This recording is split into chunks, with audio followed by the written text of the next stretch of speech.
इसका मेरा टॉपिक है टिटनस। टिटनस क्या होता है? Tetanus is a dangerous bacterial infection that affect the neurological system and causes tightening of muscles through out the body.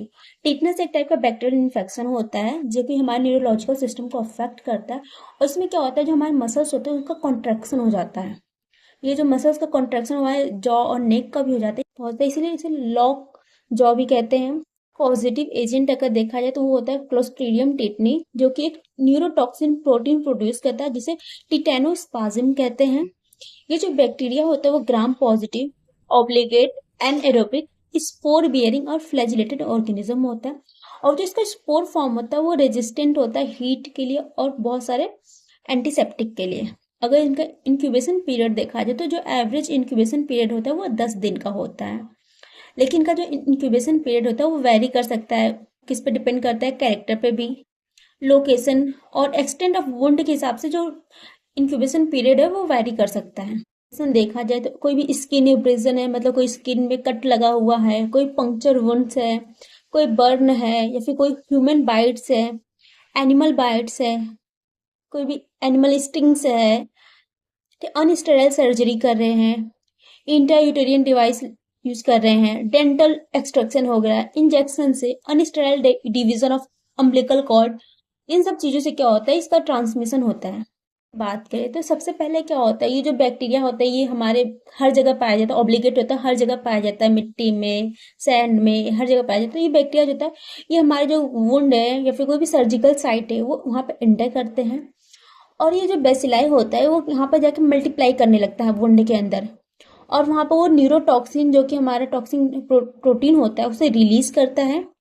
वो जो टॉक्सिन होता है वो हमारे सर्कुलेशन, मतलब ब्लड सर्कुलेशन में इंटर करता है और वो धीरे धीरे सारे ब्रेन में, स्पाइनल कॉर्ड, सारे ऑर्गन्स में पहुंच जाता है और affect the nerves and myoneural junction पे अफेक्ट करता है। और ये क्या करता है, ये जो टॉक्सिन होता है ये क्या करता है, हमारे मसल्स का कॉन्ट्रैक्शन करवाता है।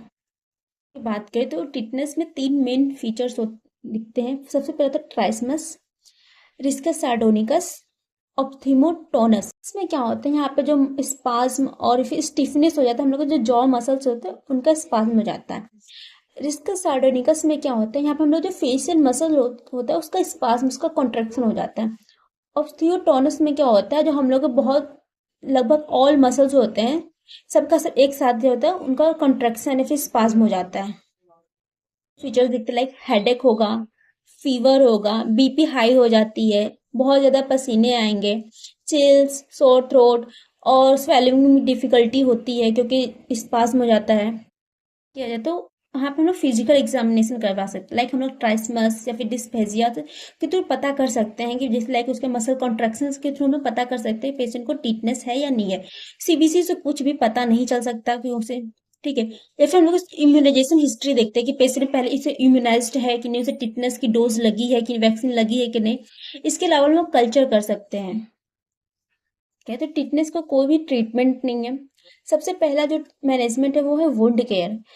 हम लोग को जो वुंड है उसको प्रॉपर क्लीनिंग करना चाहिए कि वहाँ पे कोई भी बैक्टीरिया या फिर कोई भी डर्ट ना हो, कोई भी बैक्टीरिया का ग्रोथ वगैरह ना हो, तो उसको प्रॉपर क्लीनिंग होनी चाहिए वुंड की। फिर इसके बाद आता है मेडिकेशन। मेडिकेशन में हम लोग एंटी टॉक्सिन थेरेपी देते हैं। एंटी टॉक्सिन थेरेपी क्या करता है, जो हम लोग के बॉडी में जो बैक्टीरिया टॉक्सिन रिलीज किया है उसको इनएक्टिवेट करने में हेल्प करेगा। फिर वो सेडेटिव देते हैं। सेडेटिव क्या करता है, वो करता है हमारा जो नर्वस सिस्टम है उसके फंक्शन को स्लो डाउन करता है, इससे जो हम लोग का मसल स्पाज्म होता है वो मैनेज होता है। इसके बाद हम लोग वैक्सीनेशन दे सकते हैं। इसके बाद आता है एंटीबायोटिक्स। एंटीबायोटिक्स क्या करें, जितने भी और भी माइक्रो ऑर्गेनिज्म का ग्रोथ है उसको किल करने में हेल्प करेगा। इसके बाद हम सपोर्टिव थेरेपीज दे सकते हैं, में लाइक हम लोग कोई भी O2 थेरेपी, ऑक्सीजन थेरेपी दे सकते हैं, कोई भी फीडिंग करवा सकते हैं।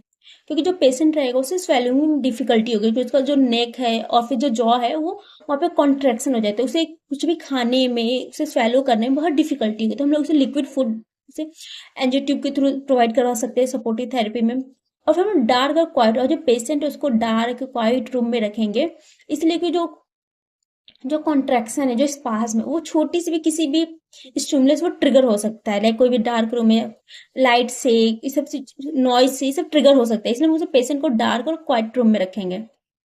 मैनेजमेंट में देखा है तो सबसे पहले न्यूट्रिशनल मैनेजमेंट में होगा कि पेशेंट को हम लोग लिक्विड डाइट देंगे। लिक्विड डाइट इसलिए देंगे क्योंकि पेशेंट को swallow करने में डिफिकल्टी होगी, क्योंकि उसके जो जॉ हो गए, नेक होगा, वहां पे कॉन्ट्रेक्शन होने की वजह से। मैग्नी पेशेंट को हम लोग मैग्नीशियम रिच डाइट देंगे। मैग्नीशियम रिच डाइट जो होता है वो क्या कहते हैं, जॉ मसल्स की स्टिफनिंग होती है उसको रिलीज करने में हेल्प करेगा, और जो वहाँ पे स्वेलिंग होगी, पेन होगा, उसको भी रिड्यूस करने में हेल्प करता है। विटामिन सी रिच डाइट देंगे। विटामिन सी रिच डाइट जो होता है वो जो टॉक्सिन होता है उसको इनएक्टिवेट करने में हेल्प करता है।